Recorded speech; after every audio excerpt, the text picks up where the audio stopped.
Hi guys, and welcome back to the channel. So today we're picking back up where we left the last time. Of course, this video doesn't make much sense if you haven't watched the first part, so how to make Turkey become one of the great powers. If you haven't watched that video, I will put a link up here, so make sure to watch it. That being said, now with Turkey we are indeed one of the great powers, and that is certified by the huge amount of factories we have available by this point of the game. And as you can see here, all of these countries in the Balkans are our puppets, as well as Spain and Portugal, Iraq and Iran, although it's not shown yet because I had just conquered it. One of the great perks of my guide was that we are still free to choose our destiny. We haven't committed to anything yet, we are not in any major faction yet, and in fact we picked all of the focus required for the Allies, for the Axis, and even for the Soviet Union for the Comintern. So we can really choose freely what to do next. I have a suggestion for you. Today I will show you what in my opinion is the best course of action at this point to maximize the gains for our Turkish Empire. Now, one thing that I want to avoid is entering into a war against the United States, which are not involved in the war yet, and Japan, which is not involved in the war yet. Now, the first step will be to take Vichy France, but this is not always available. I haven't been able to figure out why. Maybe some of the most experienced players out there can tell me what the triggers are. But sometimes the German Reich annexes Vichy France. So Vichy France is not an option for us for our expansion anymore. Now, when that happens, the main disadvantage for us is that we're not going to be able to steal their fleet. Their fleet may not be mandatory because we have a fairly decent fleet at this point, having stolen Spain's one, Portugal's one, and all of these countries' ones. But, well, the next goal after Vichy France is to invade the United Kingdom, so depending on how things go, let's say it's much safer if we can take Vichy France. Without Vichy France, you can still give it a try. If you can take Vichy France and their fleet, this is going to be fairly easy. We are going to join the Axis for that, then we are going to invade the United Kingdom and we are going to capitulate them as fast as possible. We don't need a great war score in this first phase of the war, because all we want from the peace conference is Gibraltar, Suez to control the Mediterranean. We're going to take Singapore because it's extremely rich in resources, and then we're going to steal as much of the Royal Navy as possible so that we will not have to worry about the Navy anymore for the rest of the game. After taking the UK, we're going to leave the Axis immediately, and at that point Italy is going to start fabricating a claim on Greece. So we're going to wait for Italy to declare war on Greece, and then we're going to attack them back, conquer them, and invade them completely. Meanwhile, we're going to stop the Germans on this border where we built forts during the past part of the guide. Why are we waiting for Italy to attack Greece rather than attacking them ourselves? Well, that's because by the time we are ready to attack Italy, they will have signed the tripartite pact with Japan, and if we attack Italy, Japan will join the war against us together with Germany and Italy. And we don't really want them. If we can avoid that, that would be much better. We don't want to be at war with Japan because it would mean that we need to conquer Japan. So after taking Vichy France, after capitulating the United Kingdom, we're going to capitulate Italy, and then finally we're going to attack the German Reich, which is going to be busy fighting the Soviet Union, and we're going to end World War II by capitulating the German Reich, hopefully with a very high war score. I'm counting to have more than 50% at the end of the war. And, well, that's about it. I'm not probably going to continue this run, but once you have done that, of course, if you want to pick up on some of the late game challenges, such as the Soviet Union or the United States, of course, you're free to do so. Okay, no more talking, let's get into some action. So, the first step is taking Vichy France. We already fabricated a claim on them in the first part of the guide, but before we attack them, it's very important that we join the Axis, otherwise Vichy France will join the Axis and call the German Reich against us, and we do not want that. As for the fleet, we are going to prepare them for the future invasion of the UK. Now, to be fair, Vichy France doesn't oppose much of a resistance, but we want to take them as fast as possible, because timing is pretty important for us. To end this war as fast as possible, we're going to use our main army to conquer the southern part of France. We're going to use this army to conquer northern Africa, and we're going to use this army to conquer, well, Syria, mostly. With the Southern Army, I like to take 2 or 3 units and manually tell them to conquer the northern part of the coast, because that's the highest priority. Just a quick note on focuses. I will not include them in the video anymore. But at this point, you're basically free in terms of focuses. I like taking the Chester concession because it gives us some construction bonuses. But you can basically do whatever you want. And again, my suggestion is not to join any of the main factions, Axis, Allies, or Comintern. We are just going to be on our own. So we don't really need to go down any of these paths. Also, I'm not particularly interested in the Turan Empire and whatever down here. So I'm just going to pick useful focuses, maybe get rid of the penalty for our divisions. Okay, this was very fast. Now, of course, the most important thing in the peace conference against Vichy France is taking their very good fleet.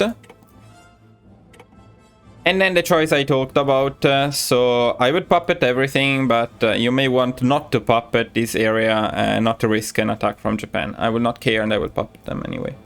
Okay, now we can gather our entire fleet up here. We are in the faction with Germany. We are in faction with Germany, so we can start our invasion of the UK from here. What we need to do, however, is we need a casus belli. So we are going to claim Cyprus. It's very cheap and it only lasts 10 days, so that's not going to be a problem. We're going to use our main army, the one we used in Vichy France, to plan a naval invasion of the UK. I'm going for the safest one,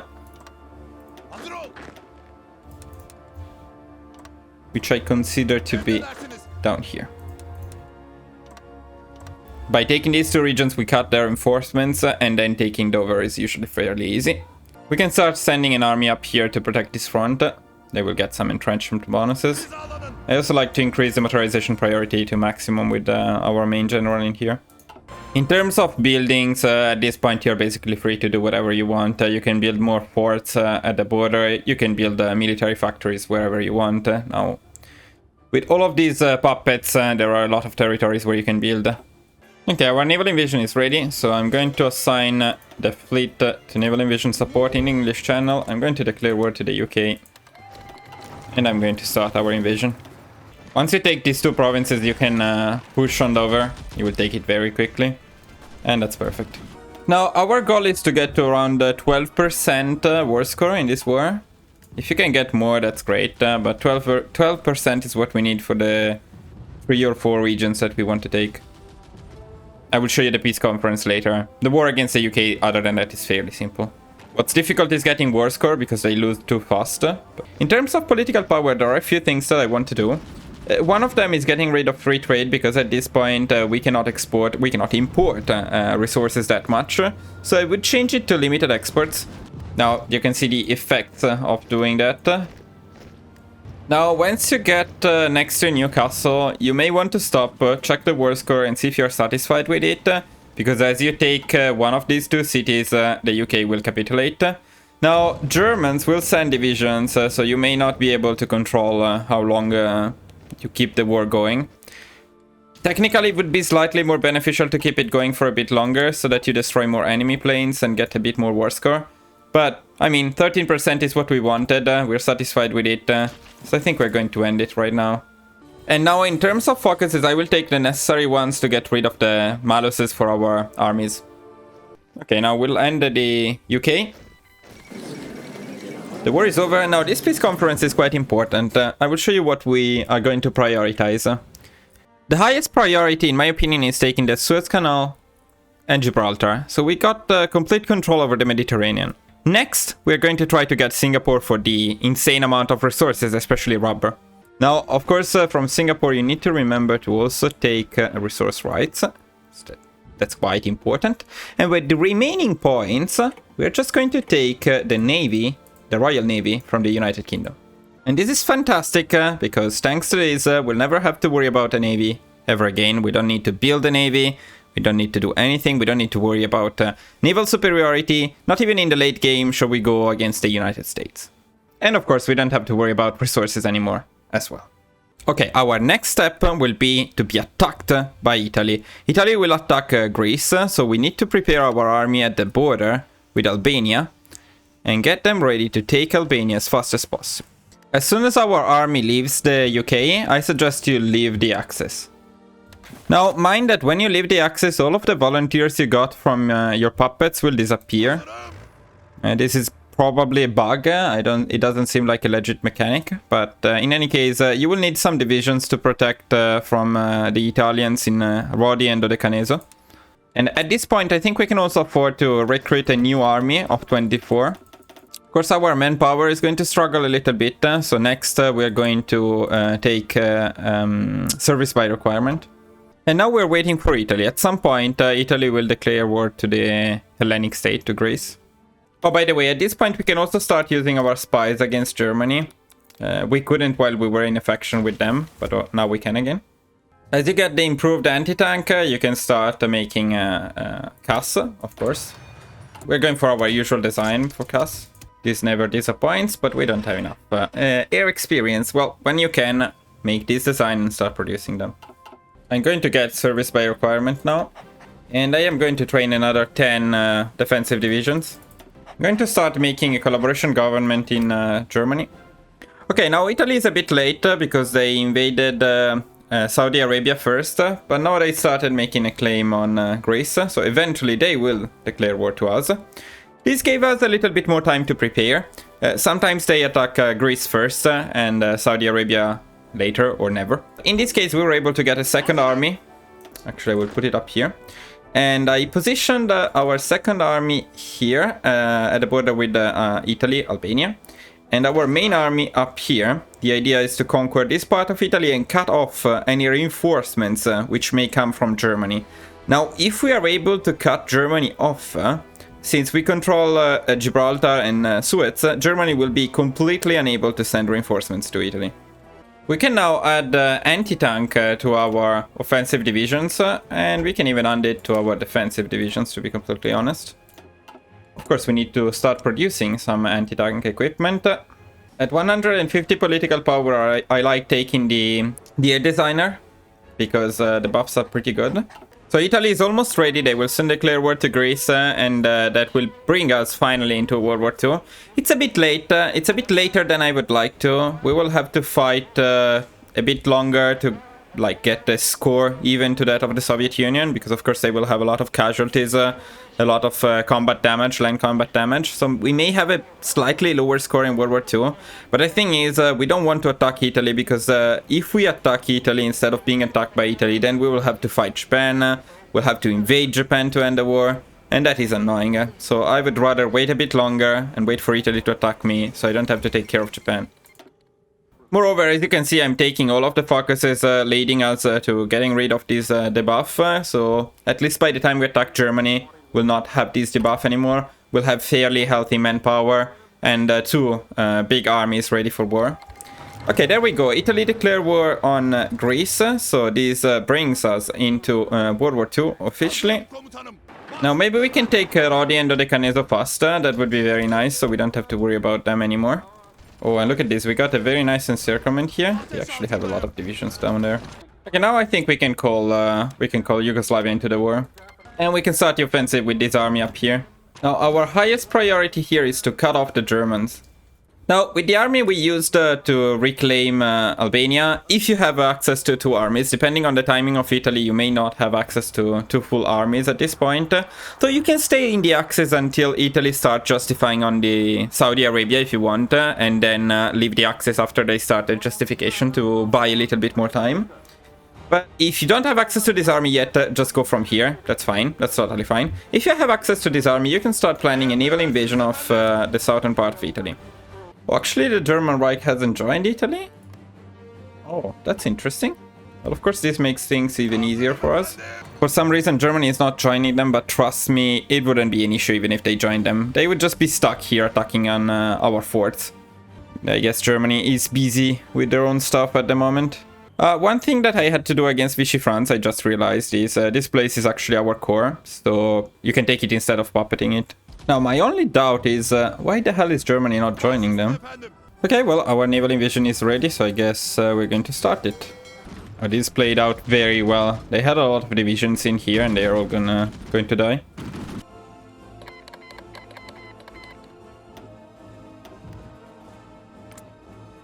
Okay, so Germany joined them only after they capitulated. Well, I mean, okay. Not necessarily going to complain. Only now we do have quite a lot of war score to recover. against the Soviet Union. They have a bit of a head start, but that's okay.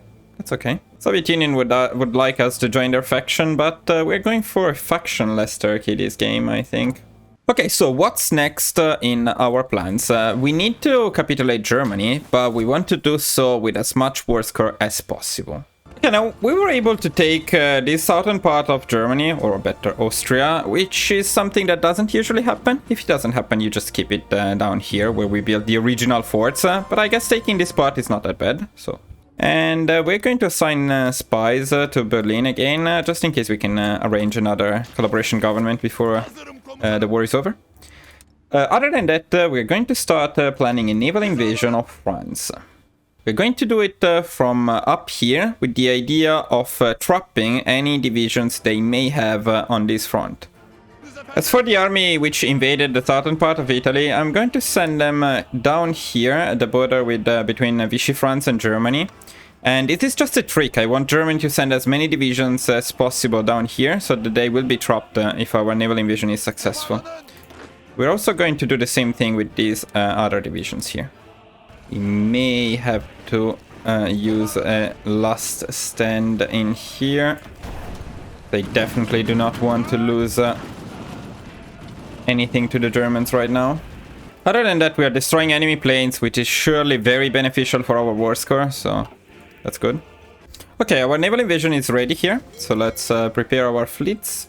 We want to have the naval superiority in these two regions, and we can start our naval invasion. Of course, we're going to have the naval superiority.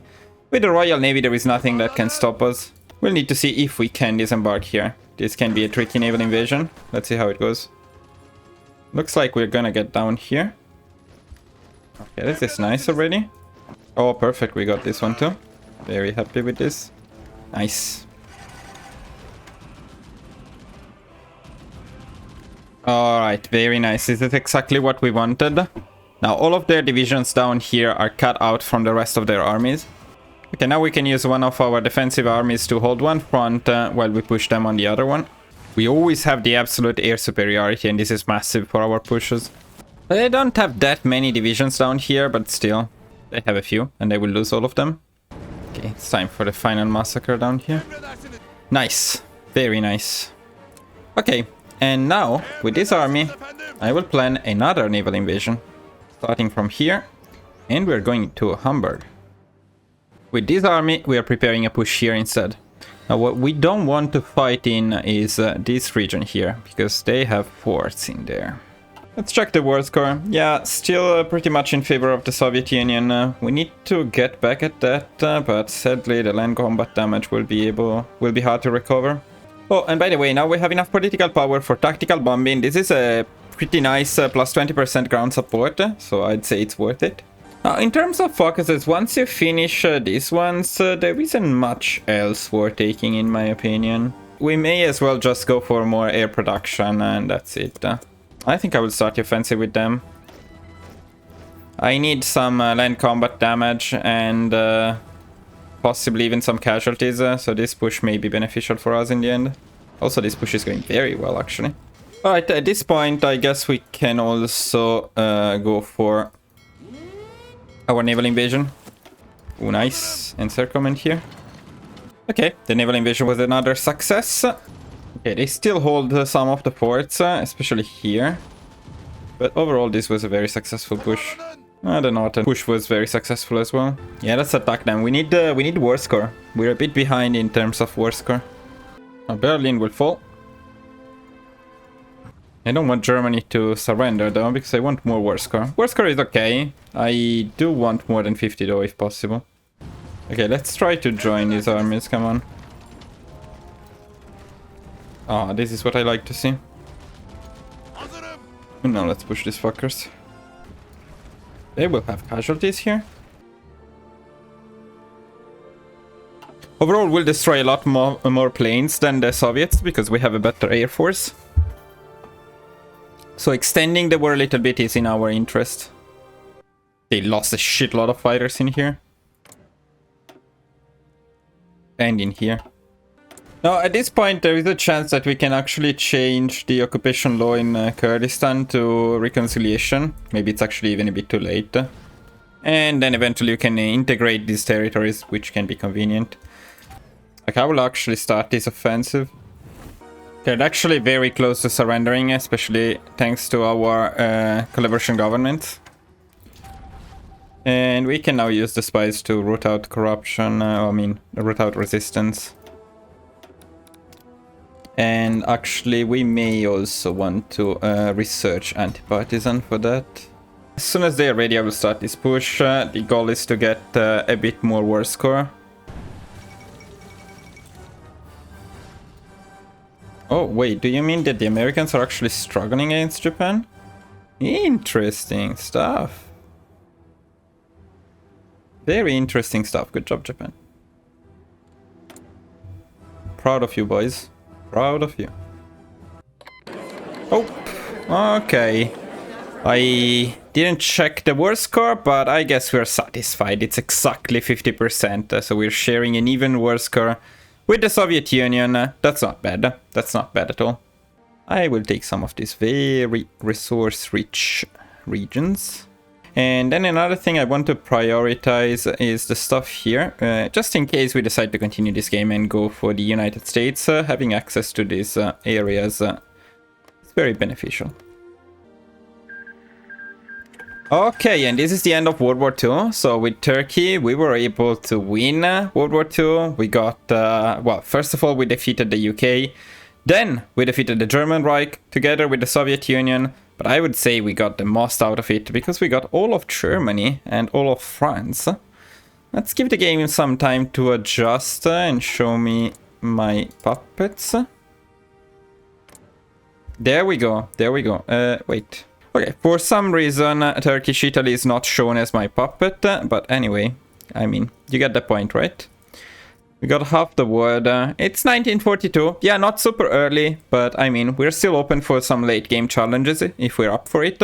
You can go for the Soviet Union at this point. You can go for the United States. I got Venezuela and this place here, the Bahamas, on purpose, just in case we want to start a naval invasion of the United States.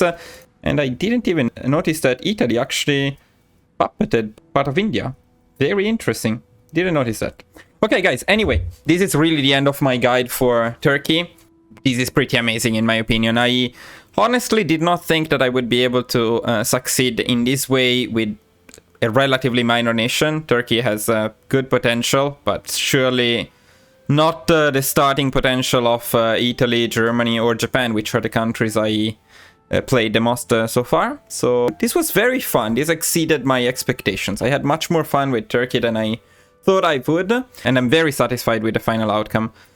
Well, guys, if you have any other suggestions, any comments on what we have been doing and what you would do differently, also what you would like me to do next, I will make a post with a poll on what countries to play next, so you can vote there. So as always, thank you for watching, and I will see you in the next video. Bye, guys.